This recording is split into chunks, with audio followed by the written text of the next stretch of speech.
kuri kamba ry'amahwa maze yambari kamba ry'ubwami.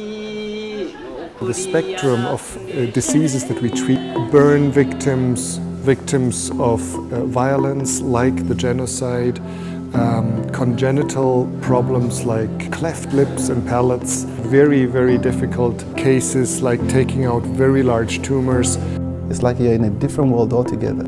A tumor that we call benign that you can just take out in 5 minutes. If you are in the US, you get care.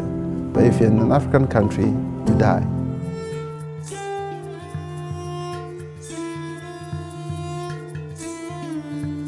We're continuing to see here in Nepal, unfortunately, are very severe burns.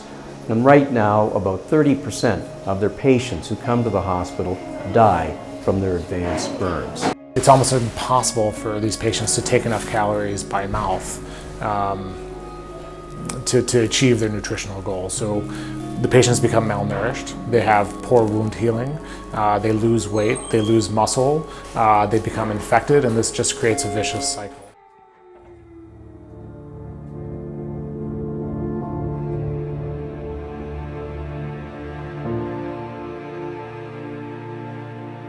The injuries that we see in war trauma really are devastating, much more so than the usual types of facial trauma we might see in North America.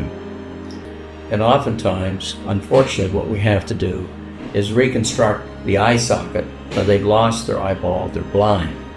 And in many cases that we've seen this week, blind in both eyes, so that at least they'll be able to fit with the prosthesis and have a more normal-looking appearance. If you've seen people like patient who was blind on both eyes, it's just one story. First time I saw these injuries, I was shocked. So no one saw this kind of trauma until Second World War.